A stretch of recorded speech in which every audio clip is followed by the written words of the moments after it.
Hey guys, welcome back to Starcastic Remarks, and alongside my two brothers, James and Chris, my name is Ryan. We are the most sarcastic and remarky show of all time. Thank you for joining us here this evening as we are the official Dallas Stars podcast of THPN. Make sure that you click like and subscribe and you hit that notification bell if you're watching on YouTube, whether you're doing it live right now or whether you're listening later. And if you're listening on the audio side, as always, please leave us a 5-star review. We'd appreciate that. It's the best way to help us grow. Well, guys, I think we're kind of over the hump at this point. It's hump month, I guess. We're getting closer and closer to the start of the regular season for the Dallas Stars. Don't give me that look, Chris. I'm getting excited for hockey season, okay? I guess you're right. It feels more like next season than it feels like last season, if that's what you mean. Yes, I'm getting closer. I'm getting excited. Um Anyways, we have got a couple of things here to discuss with you this evening. We got to finish up our predictions for the Western Conference, and then we're also going to get into the Eastern Conference as well, and we're going to try to be a little speedy with these and see how we go with these.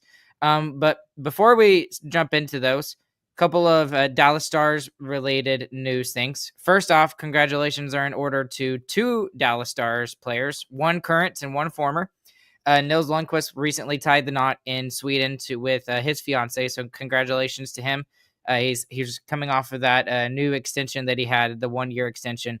A lot of Stars fans are rooting for him this season to be a really big part of the defense for this upcoming season. So congratulations to him. And then I think the even bigger one is, we kind of expected this. He didn't really play last year.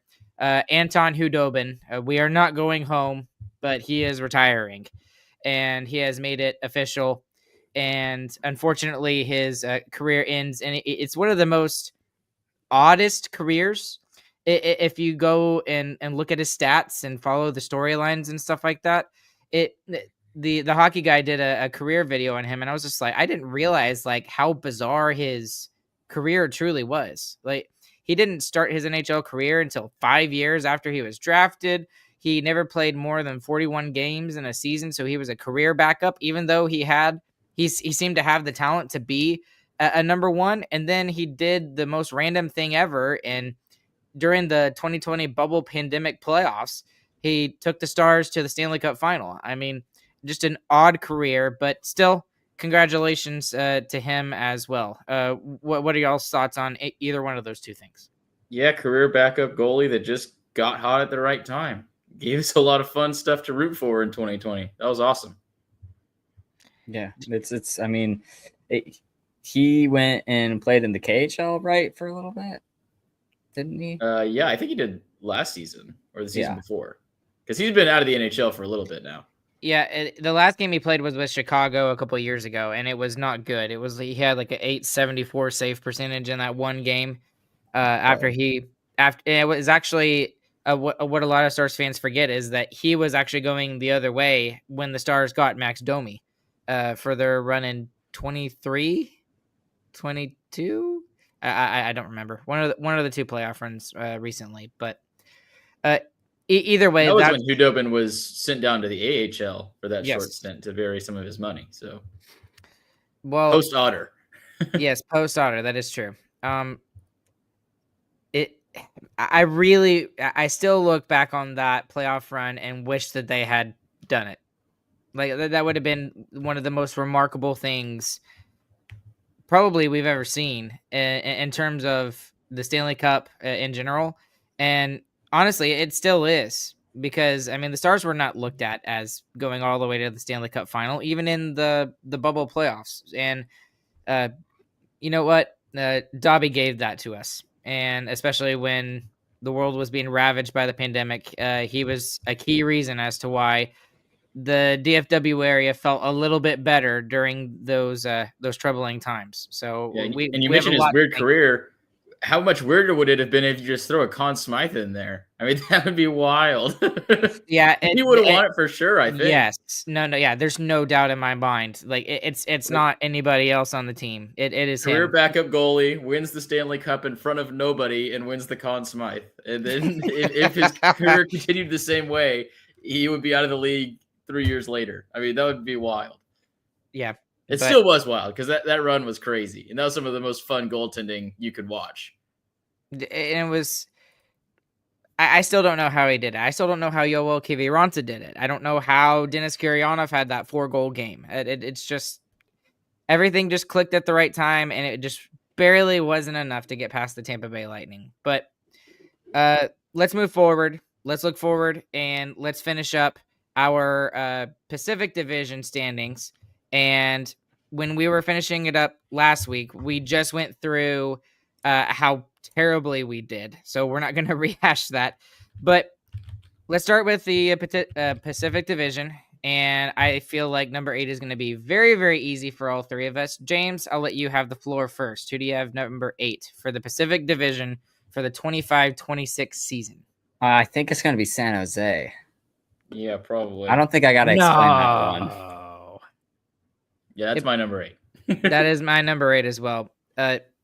I could see them being a little bit better and maybe getting to number 7, but it's not really in the cards for them right now. They've got a lot of young guys and a lot of good young guys, honestly. I mean, they got Matt Glenn Celebrini, they've got Will Smith, they've got some guys on the back end, especially on the defensive side, that are coming up.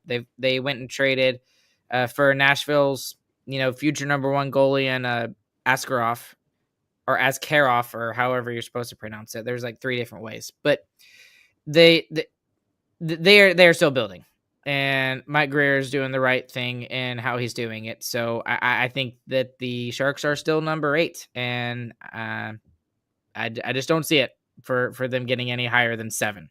So, all right, James, we're back to you. Number 7. That was fast. All right. We're going to get hot fast. I'm putting Calgary at number 7. I'm not a believer in what happened this season. Dustin Wolf had a great season. He played spectacularly. He's still a rookie goaltender. I still think a lot of players on that team are just not to the same caliber as many other teams in the league, honestly. So, I mean, barring Jonathan Huberdeau just getting back to his crazy point totals in Florida, I just don't see Calgary going very far. Yeah, I agree. I think I was going to put them at number 7 as well. Dang. The same reasons. I mean, the only reason they got close this year was Wolf, and that was a rookie season. I have no reason to believe a sophomore slump isn't a thing for a goaltender, and they didn't do anything this offseason. Like, I mean, I don't think they added anybody. So I thought they were already going down, and the only reason they got close was a hot goalie. And we'll see if he can do it again. I'm going to disagree with both of you because I still don't believe in Seattle. And I know I'm just kind of working my way up the standings the way they ended last year. But Seattle went out and spent a bunch of money a couple seasons ago on Brandon Montour and Chandler Stevenson, and they're way overpriced now. And they didn't really do anything. So I don't believe in them, and I believe in the Calgary Flames more than I do the Seattle Kraken. So I've got Seattle at number 7. What do you mean the Seattle Kraken didn't do anything? They got Dallas Stars legend Mason Marchment now. If Mason Marchment was on their team from the start of the season, he would have been their leading goal scorer and their leading point getter. Yeah, it's not great. Just saying. And I'll go ahead and interject here. That's why they're my number 6. They don't have anybody who could score goals. James, who do you have at number 6? I'm putting Seattle there too. I'm right with y'all. The team always, I mean, their inaugural season always felt like it was just everyone had to score 20 to get into the playoffs, and that's just not sustainable for any team realistically. You're just relying too much on too many players, and sometimes you have to have at least a few. Like even the Stars before you had Rantanen, you had like Hintz and Robo. Like those are your big names, and I just look at Seattle and who's really like so much better than everyone else on the team. They just don't have a player like that. Maybe. I don't know. I see where you're coming from, but still, I just don't see it. To me, it's just not. It's not like a clear. This dude's far and away better than anyone else on the team. Like, this is the dude who should help us win more games, and that it just seems like they have a lot of good players over there. I won't deny that, but it's just there's no one who's a standout in my opinion. It's like there are a bunch of B-list celebrities, right? Like they're still like, they're known pretty well, but they're not like the top A-list celebrities. They're not like Tom Cruises and stuff like that. Who? Exactly. All right. So did I do my number 6? Yes, I did. So that means James, you're at your or anybody, I guess, number 5. All right, number 5. Man. This one's kind of hard. I don't have a lot of belief in these teams in the Pacific Division still. It's so tough because I think the reason why we feel this way too is because like it looked like they were getting better last year, and then the whole division kind of imploded. It wasn't just like one team did bad. I feel like multiple teams in the Pacific just had not great seasons. I'll put the Canucks at 5. It's the internal struggles. I don't see them just poofing away, and their number 1 forward just seemed like he's completely lost it. Yep. I think Quinn Hughes wasn't very great either. He was hurt for a majority of the season, I think. Yeah, that's probably. Well, and that's why the team, I mean, I don't watch the Canucks. I don't think anybody really does down here, but from what I understand and from what I hear other people talk about with the Canucks is that when Quinn Hughes is on the ice, the team is a completely different team. It's very similar to like a Kaprizov in Minnesota. Like, if he's not there, then the team sucks. That's how majorly important he is to the Canucks, and that's how majorly important Kaprizov is to the Wild.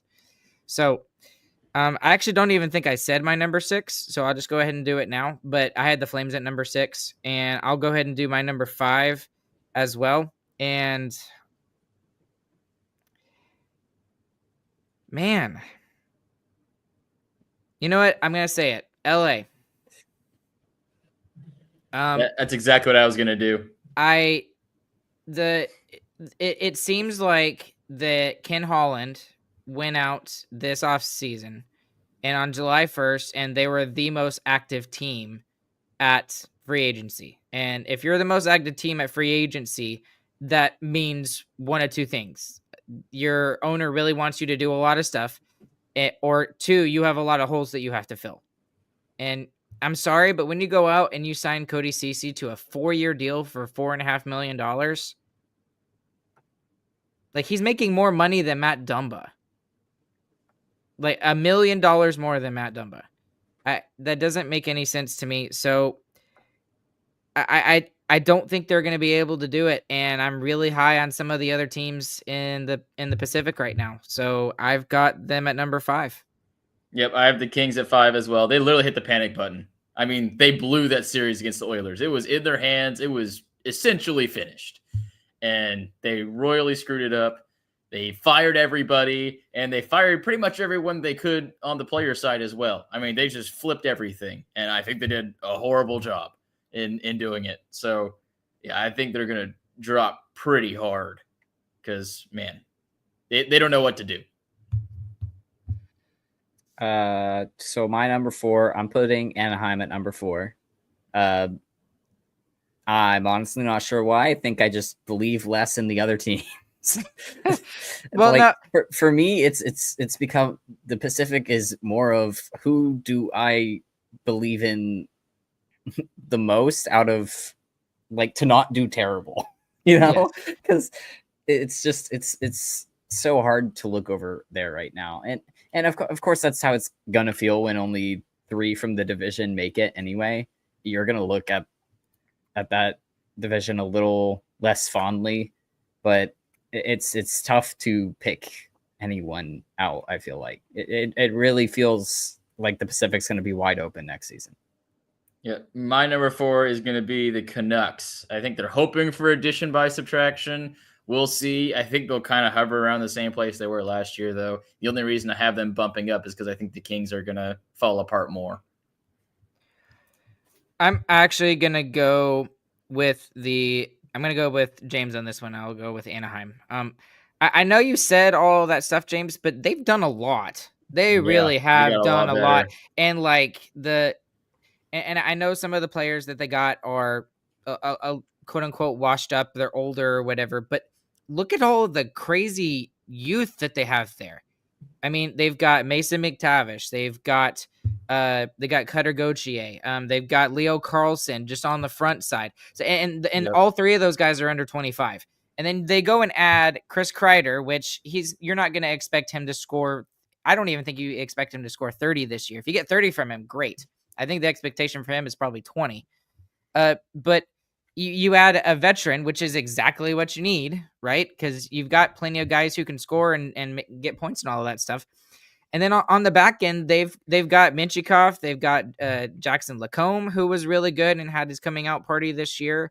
And then they've even got veterans on the back end too with help me out, New York Rangers defenseman Trouba and Gudis as well, and they're both right-handed. So I mean, that is absolutely huge.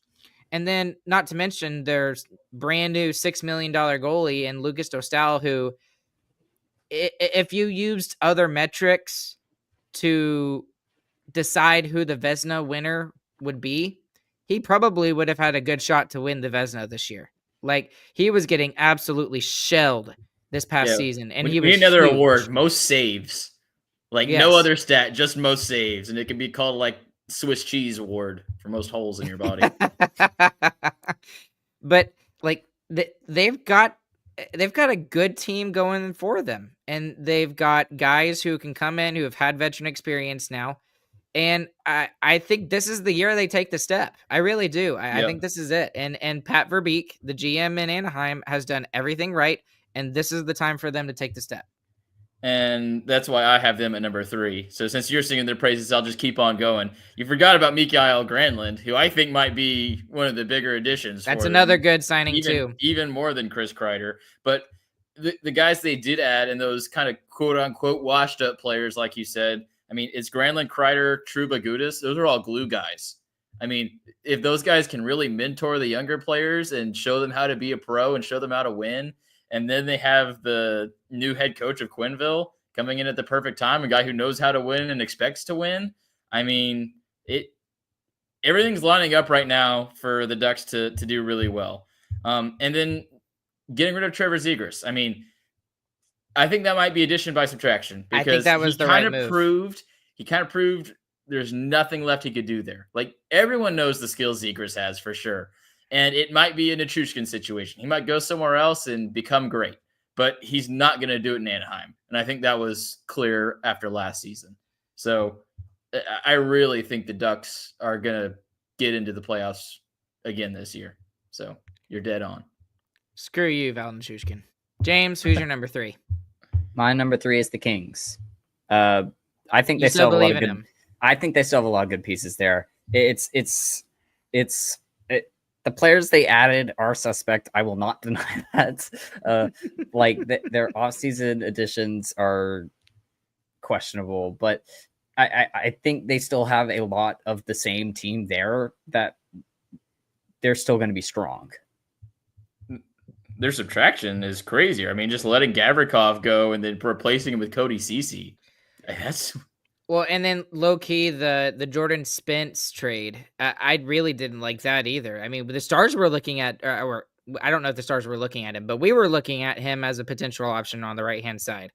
And they basically traded him for not a whole lot, considering how much there was rumor-wise out there, at least. So, but they got Corey Carey, so I guess somehow they're going to go to the Cup final, but they still have to lose to the Oilers. So something crazy is going to happen this year. Yes, that's true. The Oilers are going to make the playoffs in the Eastern Conference. Right. Exactly. There's going to be a rule change. halfway through the middle of the season, the Oilers are going to go to the Metro Division. We're going to add Connor the McDavid wild card where Yes. best team from the other side has to flip. Yes. I guess my number 3, it's pretty obvious where I'm going with my number 3. I think Vancouver is also going to bounce back a little bit too. Combined with the injuries that they had with Quinn Hughes and also with Demko, I believe that there's something there with Demko still, in terms of that he's going to be the elite goalie that we know him to be. So I believe that he's going to get back to that. And I don't think the Canucks sign him to a ridiculous $8 million deal or whatever it was, unless he was, remotely healthy, because they're spending $12 million on their goaltending this upcoming season with him and Lankinen. No, Demko's on his last year from his previous contract. Did he sign an extension? He signed an extension. Yeah. Okay, so what was his it? extension is 8.5. Okay, so after that, okay. Yeah. I'm sorry. All right, I misunderstood that then. It's not 12 mil, it's 13 mil, uncle. Yeah, this is not much better, but whatever. And then I also believe in Elias Pettersson. They've got all the Petterssons there, but Elias Pettersson is going to get back to that at least point per game pace that he should be going on, if not more. Besser came back. Quinn Hughes is going to be healthy this year too. I just don't see how they can't be a playoff team next year, and I don't believe in the Kings. So that's just where I'm at, and I've got Vancouver at number 3. Although honestly, if I'm honest with you, I could also see them being number 4 and seeing the Ducks jump up to number 3. Yeah. Because that seems to make a lot of sense too, because of the rise that the Anaheim Ducks seem to be on. Get on the Duck playoff wagon with me, Ryan. Let's go. Quack, quack, quack, quack, quack, quack, quack, quack. All right. Where are we at? Number 2? Yeah. Yeah, number 2. My number 2 is going to be the Edmonton Oilers, because they have Connor McDavid and Leon Draisaitl, and that is the end of my statement. Nice. I also have the Oilers at number 2. I think they're better than the Knights, but they do weird things in the regular season, so they get number 2. That's where I'm at too. They do lose a lot of forward depth with several players, with Corey Perry, with Connor Brown. Help me remember. Jeff Skinner also goes off to somewhere else, but to their credit, they went out and got 2 big players to kind of help with the depth there, and Andrew Mangiapane, and I've sung his praises for years, ever since he was on the Calgary Flames, and then he had a really good, not really good, but he had an okay season with the Capitals this past season. But he's going to be really good there. He is absolutely a guy that can finish, and if you got Connor McDavid and or Leon Draisaitl, passing you pucks and you can finish it off, you're easily a 20-goal scorer, at least, maybe even 30 if he's lucky. And then the other one is low-key. I'm actually really excited to see how this goes, is the Isaac Howard situation as well. So Isaac Howard was a kind of a free agent coming out of the NCAA. He didn't want to sign, not a free agent, excuse me. He did not want to sign with the Tampa Bay Lightning because he didn't see any chance for him to get into the lineup. So Tampa Bay Lightning trade his rights to the Edmonton Oilers. And yeah, that seems to be a pretty good fit. It looks like he's going to go straight into the lineup.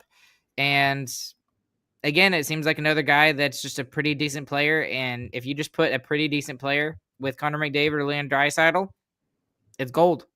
So the only thing that I'm still curious about, if they go out and fix it, is their goaltending. But they seem to have their heels dug into the ground that they are not going to go out and at least get another 1B or 1A option. Because, as good as money for it. Well, they'd have to get rid of a goalie to add a goalie. Right. They wouldn't be able to get a better goalie for the cap hit that Skinner is at. That's also true. 2.6. Well, really, what they need to hope for is like we talked about before, they need to go to the Eastern Conference, hope the Stars get to the finals, and then their goalies will play fantastic. So really, the solution here for Edmonton is get to the Eastern Conference somehow. That's not happening, Chris. No, they got everything has a price. Yeah, but no. Obviously, all of our number ones are Vegas, right? Yep. Yeah, it's Vegas. And it's not just the Marner situation too, although it will be very, very. It does help. I'm not discounting that, but the one thing that makes me wonder about Vegas is without Pietrangelo, because he's at least not playing this season, so it's a Gabriel Landeskog situation all over again. But he may never play again, so it may turn into a Shea Weber incident here as well.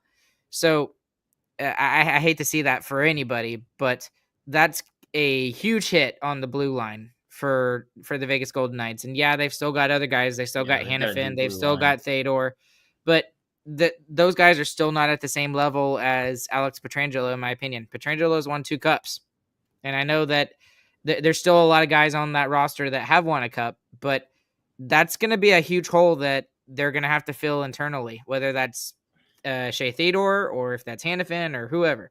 I don't know. I think Marner feels that, and they just score more. I mean, I don't know why, but for some reason, Marner and Eichel just like that fits in my head. Like, I can't really explain it, but I think they're going to play well together.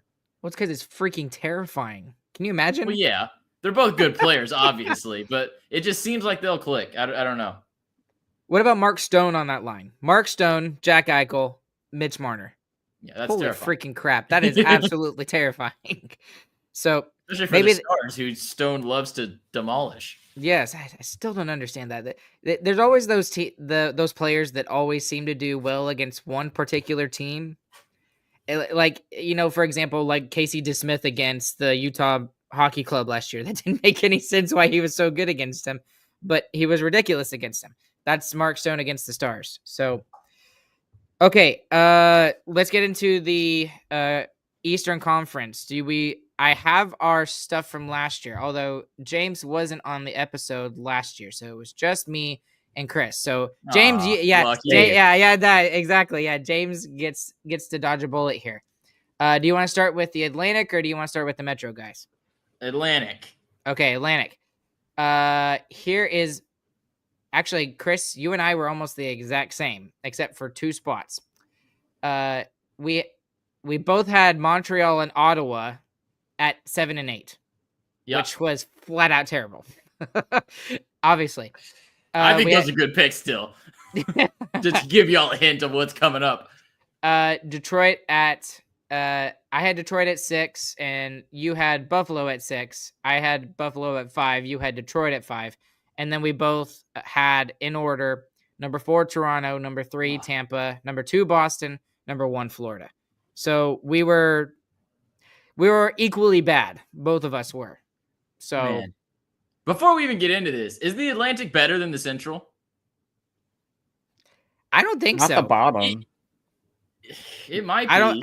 I still don't think so, because when you look at the Central, there are legitly 6 teams I could see in the playoffs.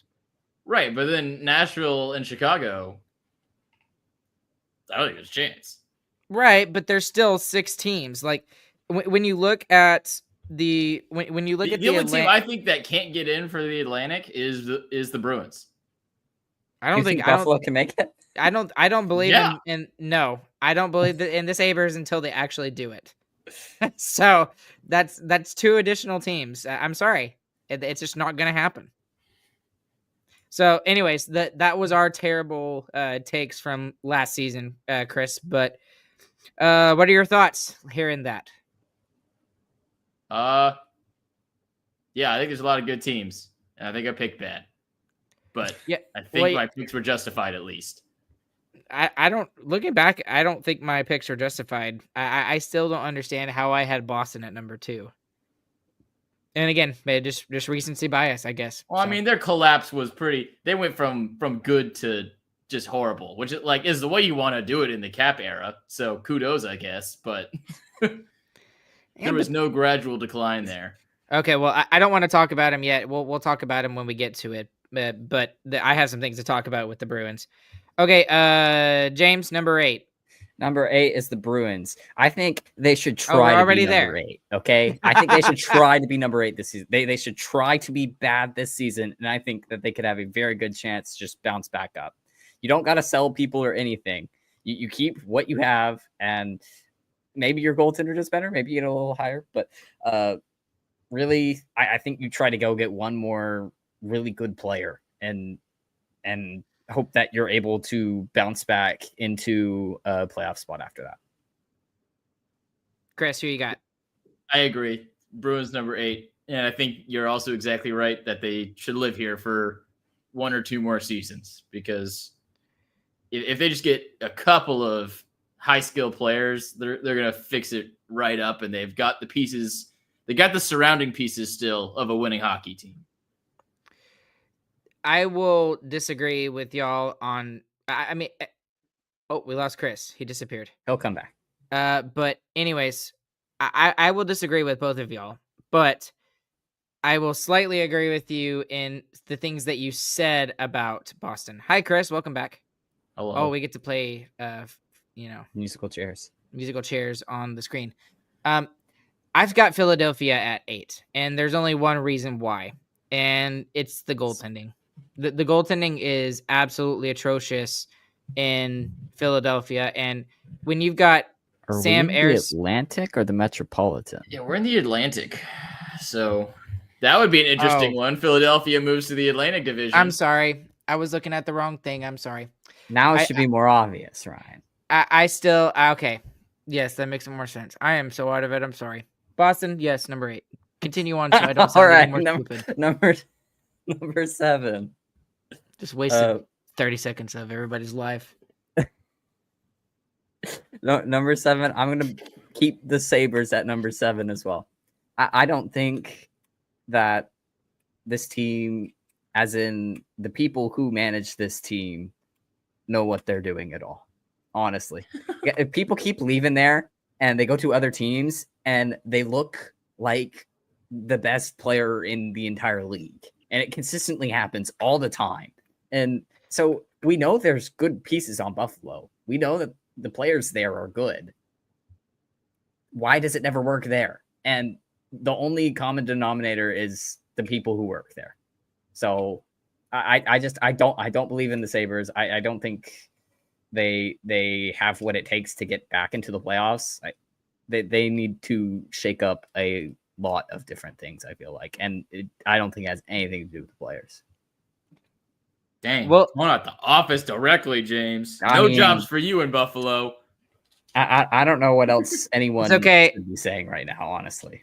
It's okay. James really likes palm trees anyways, so there's no reason for him to go palm trees. Yeah. And the Sabres losing Peterka is just crazy. Okay. So that was actually going to be my next question to you is, since all of these players leave Buffalo, Ryan O'Reilly, Jack Eichel, Sam Reinhart, whoever else, does that mean that Utah is very close to winning a Stanley Cup? Because every time somebody leaves Buffalo, within like 2 or 3 years, they win the Stanley Cup. Yeah, so I'm about to say it'll take 3 years, but they'll get one. Yeah. For that reason as well, I've got Buffalo at number 7. I believed in them a little bit last year, and I said I was listening to myself talk, and I was just like, this has to be the freaking year they finally do it, because they were just 1 point off and blah blah. I'm not gonna believe in them until they actually do it. So they're number 7 until then. I think the Sabres can do it. Like James said, they have a good hockey team. It was better when JJ Peterka was on the team, but their team is still good. And I don't understand what is wrong with them. That being said, I think the other teams also got a lot better. So I'm putting the Sabres at 7 as well. It's like at this point we want them to be better, because it's just pitiful watching them. Like, maybe I shouldn't say that. I feel bad for Sabres fans, like, more than anything. Like, having to watch such a piece of crud product on the ice and for over a decade. Like, imagine, like, kids in junior high or in middle school around that area have never seen a playoff game for their team. That's insane to me. That is absolutely insane to me to think that. So I'm not trying to hamper on Buffalo or anything, but something's got to change. Like, they got to do something. Okay, James, who do you have for number 6? Number 6, I'm putting Montreal there. Sure. I think that they did abnormally well throughout the season. There's a lot of young players over there still. Their goaltending, I think, overperformed a little bit. I'm not sure if I fully believe that much in Sam Montembeault, but I think that's really my main reason for dropping them down one spot. I just think they overachieved this season. Chris, who do you got? I have them there as well. I don't think Montembeault is the real deal. The Noah Dobson thing is huge. I think that's a really great signing for them and will be better for them in the long run more than the short term even. But you also got to keep in mind, I think they're still over the cap. So they've got to offload something as well. So we'll see what happens. Man, y'all are some haters of the Montreal Canadiens over here. Montembeault haters. Montembeault haters. Played whatever. great against us that one game, I think. that one game, it lives in infamy. No, it was early in the season. I think that was like what started off his insanity of a year. Fair enough.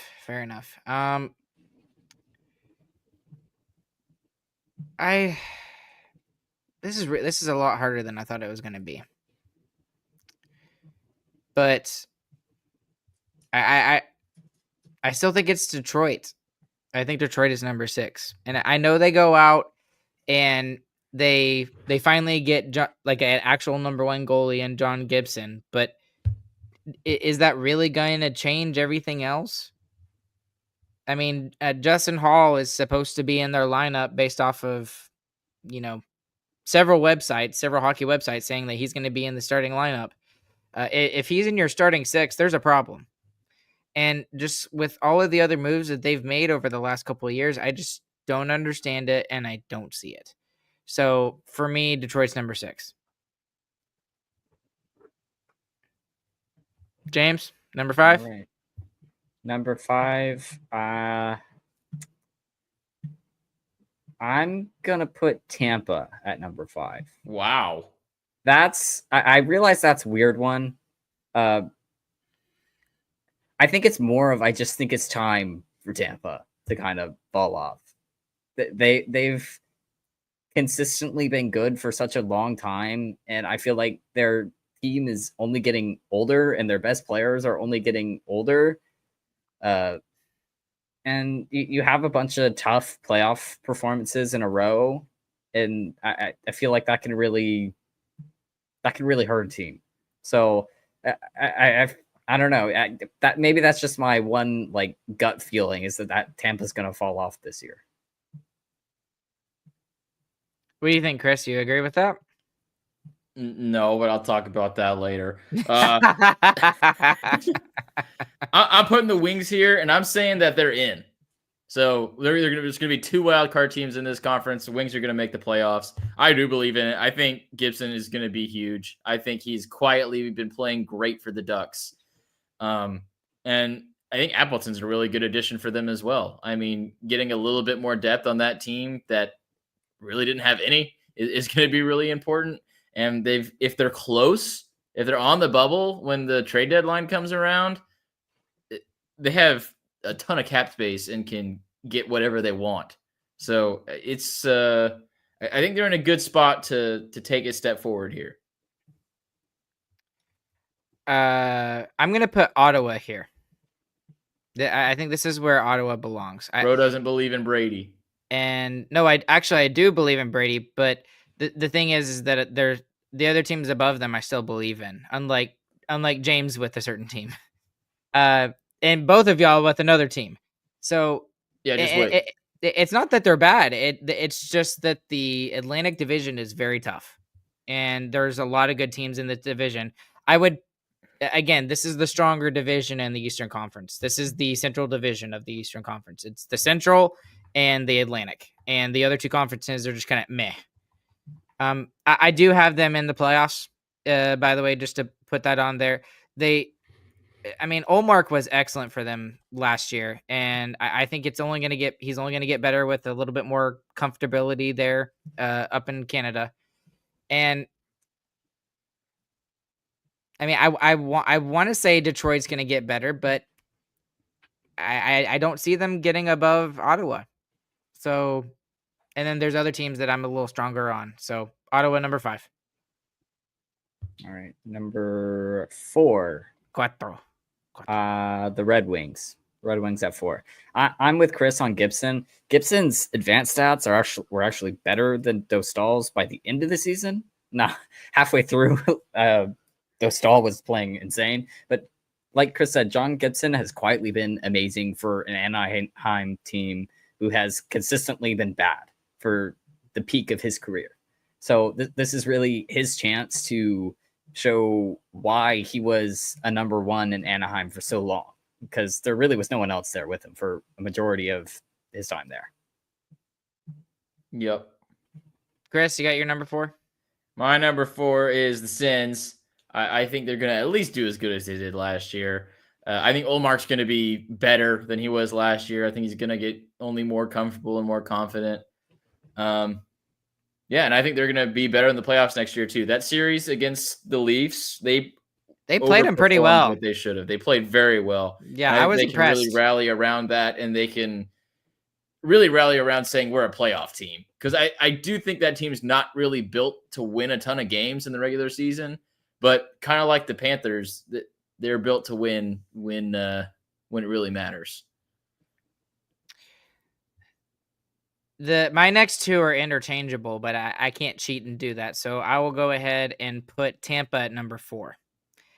I completely disagree with you, James, on everything that you said about the Tampa Bay Lightning. You still put them at 4. Yes, but it doesn't matter where they end up. They're always going to be a good playoff team.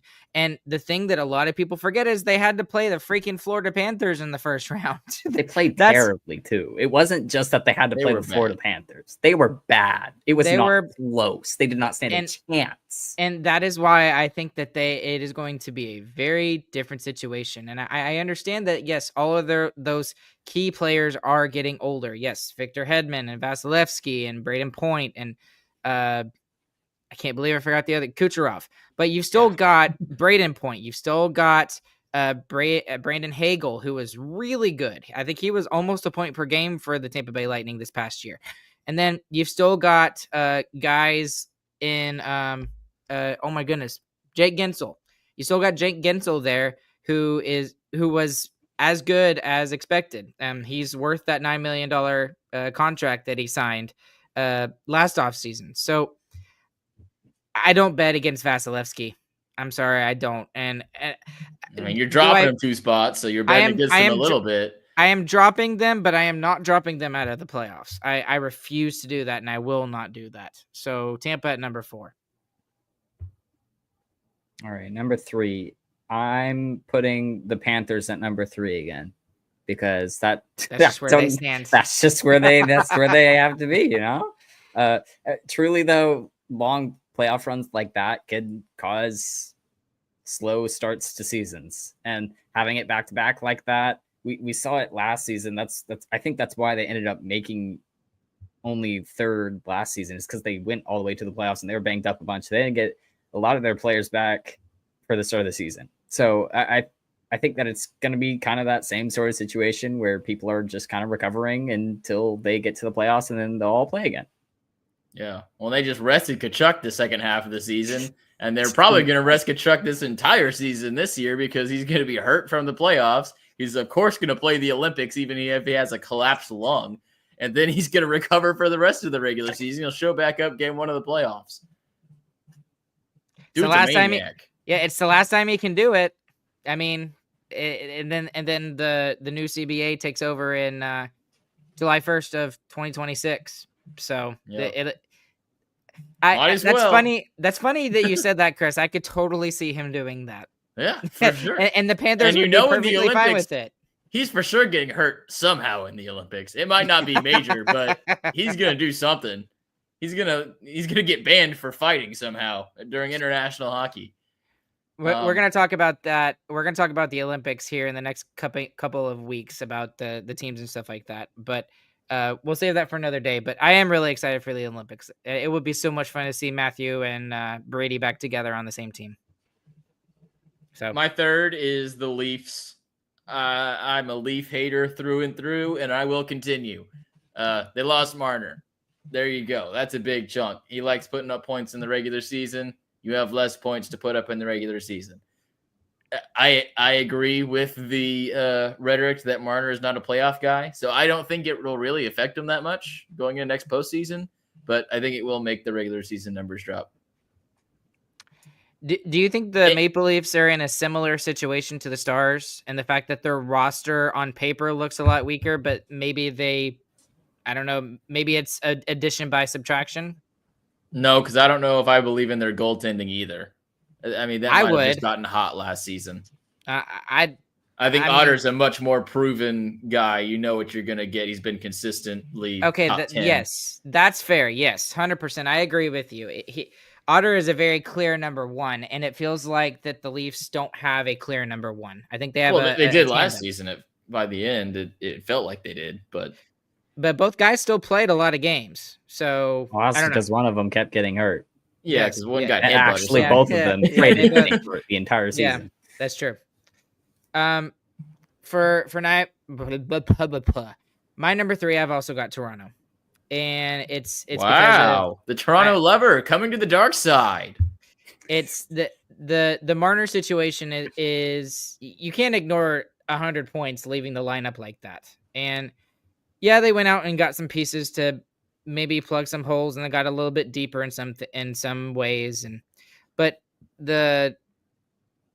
I don't know. I'm just really, really high on the other two teams in this division. So Toronto number 3.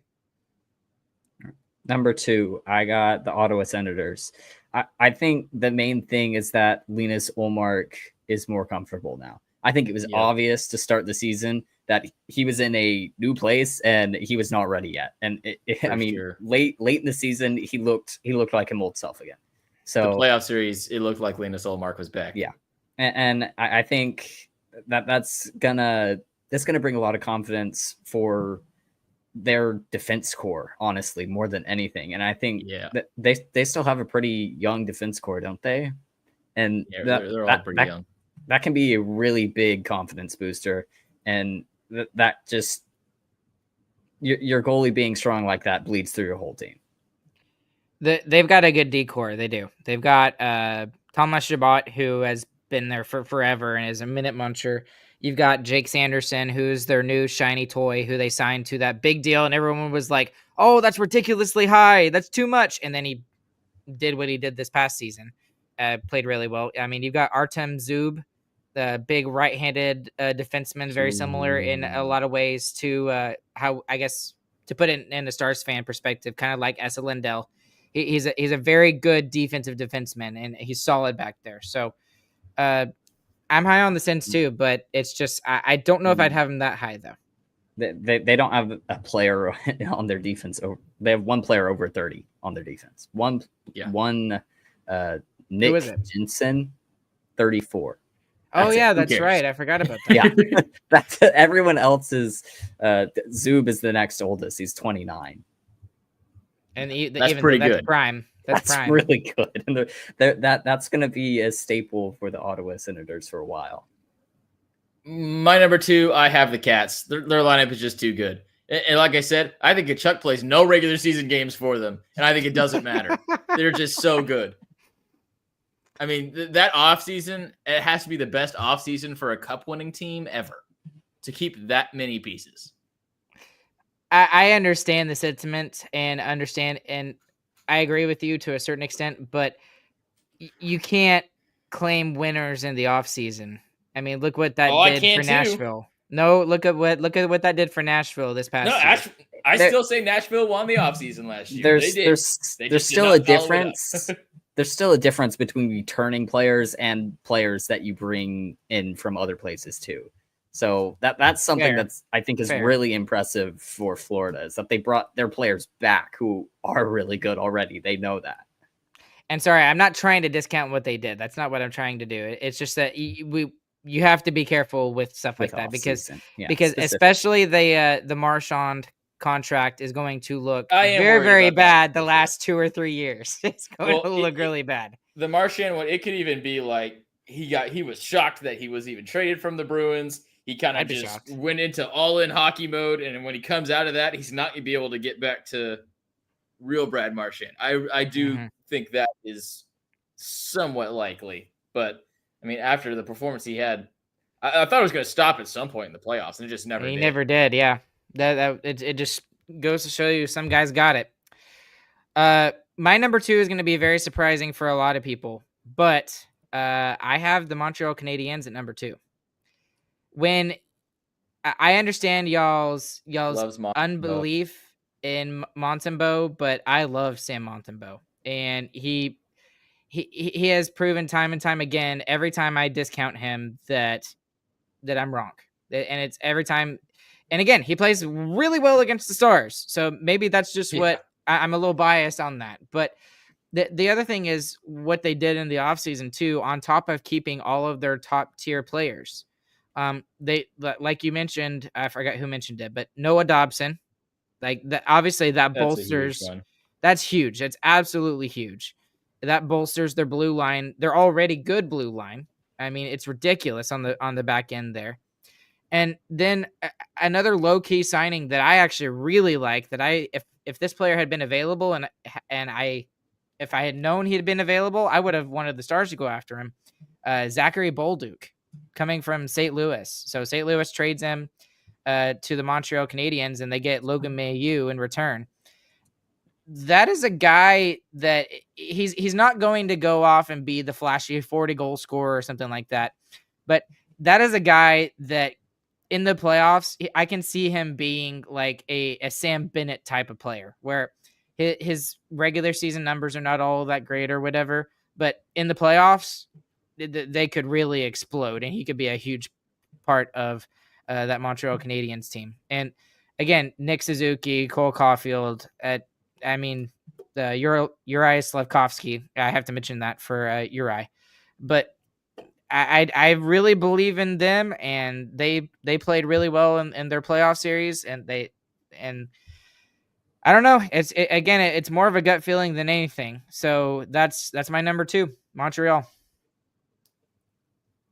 All right, my number 1 is Toronto.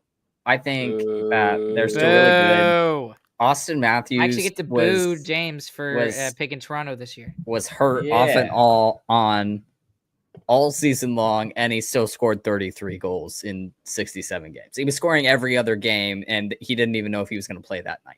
I think that's absolutely ridiculous. I mean, and yes, losing Marner hurts, but there's a very big difference between losing someone who gets a lot of assists and losing someone who gets a lot of goals. And they kept their players who score a lot of goals. You still lose 27 goals from Marner, but that's definitely replaceable for a team like Toronto.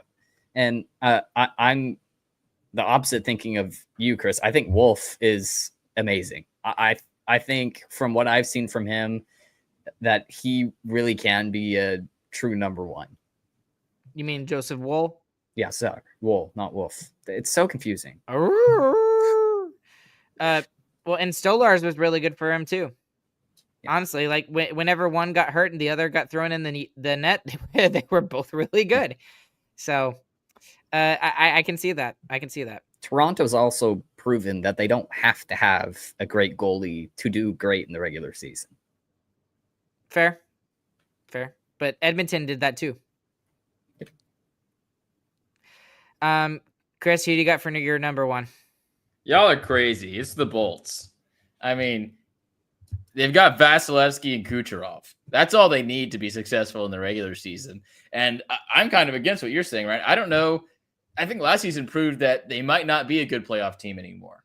Like, I think that's where the age is really showing up for this team, is when it gets more physical and when there's less space available. But for regular season hockey, I mean, those guys are still putting up video game numbers, and I don't see any reason for it to stop. I think they're going to be great. So, well, what makes you do you think they're going to falter in the playoffs then? Yeah, I think they lose in the first round, but I think they're going to be first in the Atlantic. Okay, so according to you, who would they play in the first round? Who would? Hold on, let me look. I forgot. They'll play the Wings. Yeah, I like that. The Wings are good. I like that. Lightning in the first round. And you think the Wings are going to beat the Lightning? Yes. No. Not a chance. I love John Gibson. It's a year from now. Here comes Gibby. Come here, Gibby. My number one is Florida. I know that this is not really going to happen. I agree with James, and they're somehow going to be the number 3 seed again. But I can't not put them as the number 1 team in this division. They're if you're just just saying good. Who's the best team, I think it's pretty clear that it's Florida. Yep, but I think that they turn around and they win the division. I don't think they'll win the President's Trophy, because they'll purposely find a way not to win the President's Trophy because it's cursed. But it is what it is. So, okay, so that's it for that division. Do we want to push through, or do we just want to hear our terrible takes from last year? Rapid fire the Metro. You get 1 sentence to explain. Oh, that's gonna be hard. Okay, all right. Really quick, terrible stuff. For me, I had in backwards order: Columbus 8, Philadelphia, Pittsburgh, Islanders, Washington, Carolina, New Jersey, and the Rangers at 1. Chris, you had Columbus, Philadelphia, Pittsburgh, Washington at 5, New Jersey, Carolina, Islanders at 2, big miss, and the Rangers at 1. But I can't really say anything about that because I had a big miss on that too. But anyways, that's where we were all over the place with this division, and just this division was all over the place. Yeah, it really was. I was close, other than the Rangers. I feel the Rangers and Columbus. Columbus was better than I predicted them to be, and the Rangers were just a dumpster fire, like from November on. So, okay, rapid fire number 8, James. Pittsburgh. I just think they're bad. That's a good 1 sentence. Chris. Pittsburgh. They're talking about trading Crosby. That's insane. No, they're not going to trade Crosby. They're talking about it. They're talking about it, but it's not going to happen. There's not a chance. Yeah, they're saying it's never going to happen, but they are talking about it. Okay, are we secretly scared that he's actually going to be traded to Colorado and he's going to play with McKinnon? No. That if he gets traded, no, that would not be awesome. 2 Crosbys on 1 team? No. I've got Philadelphia at 8. I talked about their goaltending, or I tried to a second ago. It's just atrocious. That's why. Number 8. James, 7. 7. It's the Flyers. Like you said, their goaltending's bad. Like Dan Vladar looks like he's going to be their starter. I mean, yeah, that's tough. Good luck with that. And it's nothing against Dan Vladar, but he's not a starter in the NHL. He's a very good backup, but he is not a starter. That's a lot of sentences, Ryan. Sorry. He's cheating. Chris, 7. Flyers. Same reason as James. I've got the Penguins at 7 because they're going to trade everybody away. Yeah, James. I thought they already did that. They're going to trade more. They're going to trade Rust and Raquel away at some point during the year. Number 6 is the Rangers. They just continue their decline down. Islanders. I will not be fooled again. I also have the Islanders at 6. I don't believe in them, and that's it. That's all I can say, I guess. One. There you go. I'm gonna keep going. James, go. Number 5. 5. I want to say more. Islanders. They like winning close games, but that's it. Okay. 5 is Columbus. It was fun, but there was no substance. They're going to drop. This is where it gets hard for me. I am going to put the Rangers at 5. Bold. They made too many changes, and they also have a new head coach. There you go. 4, I'm putting Columbus. At 4, I am putting the Capitals. I still do not believe in Ovi no longer cares, I think. Random question. I guess not random, but side tangent. Is this his last season? Yes. Probably. I think so too. Okay, who do I have left? My number 4. Oh man. Okay, I'll put Columbus as well. So Columbus is my number 4 because they had a really good season and they have a bunch of young guys who are going to take the next step. I think they need to get some competent goaltending and then they'll really take the next step. But for now, they're number 4 and they will miss the playoffs because the other division has 5, in my opinion. Okay, number 3, James. Number 3 is the Capitals.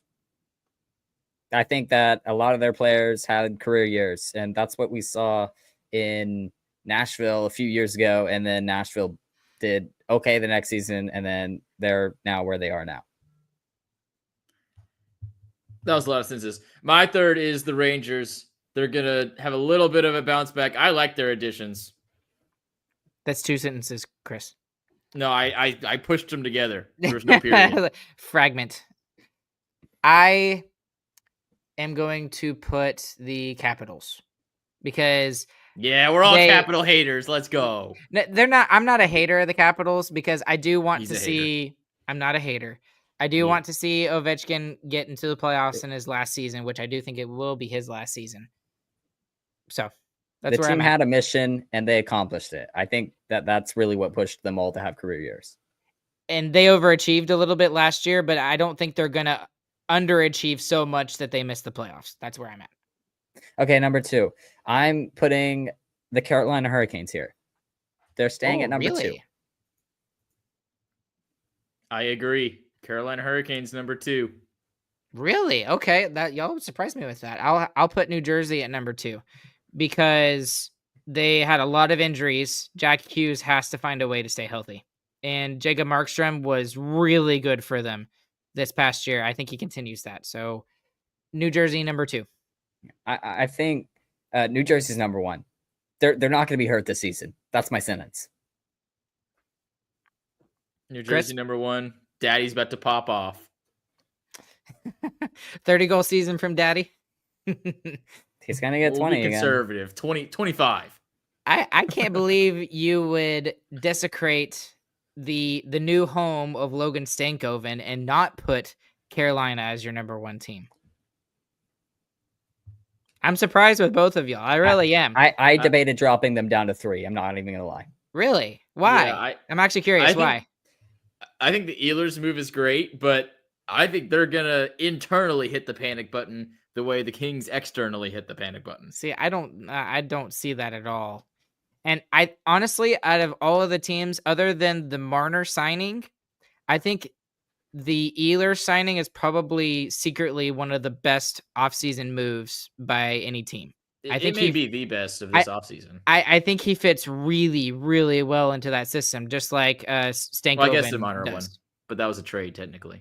Well, Marner was the best, obviously, because he was the best player. But Ehlers wasn't necessarily like the second best player or whatever. But I think he really fits well into that system in Carolina. And yeah, you know, we talked. I remember I was listening to the episode last year, and we were all talking about how, oh well, Carolina is going to take a drop off because they lost all of these players, and they lost Teravainen as just for an example. And shoot, they went out and traded for Rantanen, and yeah, the experiment didn't work, but they got Logan Stankoven in return, and a lot of their players are going to come back. The one question I do have is the goaltending. If Freddie Anderson can't stay healthy, then it's going to fall on Kochetkov. Whoa. And well, that's his nickname, Coochie. But I don't know if he's like a if he's I a mean, 1B. explicit episode now. Oh my goodness, it's not explicit. That is his nickname, Christian Avery. Stop being that way. Anyways, I'm gonna text Logan and message him and say that y'all don't believe in his Name routine dropped anymore. him. Name dropped Yes, him. I I'm believe in gonna- Logan Stankoven. Logan Stankoven's gonna pop off. But also the same reason we talked about how Carolina lost of important pieces last offseason and it didn't really affect him. I think it works the other way too. Like that's the reason why Mikko didn't do great there. That's the why Ehlers isn't going to have that much of an impact. The system they play does not allow for good players to make big impacts. Well, Ehlers is not at the same level as Rantanen, though. I agree with you. But Ehlers in a system playing... He's going to make even less of an impact. No, I think he's going to make a greater impact than Rantanen did because Rantanen was stifled in that system. Excuse me. I mean, my big thing is their best points per game player was Marty Necas, and they traded him away to get Rantanen, and that didn't work. So it's going to be tough. Well, it's not really working for Colorado either with Marty Necas either. Stankoven right top 3 scorer in Carolina, though. Dude, I really hope he pops off this year. I'm so he already rooting popped for him. off last year when he moved over there. Yeah, and he was one of their best players in the playoffs too. Like I think he had like best in the conference final, 6-7 goals, and he had like 2 or 3 in the conference final. Yeah, so Logan, if you're listening, we love you. We miss you. We always listen. He listens to every episode. Yeah, no. Ardell, Chris and I are bitter at how many times we pick the Canes to win it, and they always fall short. That is exactly true. I can't have my Eastern and my Western Conference teams both lose in the exact same spot every year. Well, pissing me off. Yep. Okay, well, we're way over already, but next week we're going to talk some Olympic stuff. We'll go through our actual brackets, and maybe we can look at predicting the Stanley Cup winner for the 25-26 season. We'll see where that goes. And there's lots more stuff that we have coming up on Starcastic Remarks. So, Chris, James, y'all got anything else before we wrap it up? I can guarantee we're not able to do all that next week, but we'll fix it. Watch. We'll be able to do it. Thank you guys so much for following along. There's even more of you afterwards. At Starcastic R is our social media handles. Follow us anywhere and everywhere. Make sure you hit that like and subscribe button. Leave us a 5-star review. I always screw this up. And as always, we will catch you guys on the flip side. Alongside Chris and James, my name has been Ryan, and we'll be back with you guys again. But no longer. We'll be back with you guys next week on Wednesday at 9:30. Thank you guys so much. Go Stars.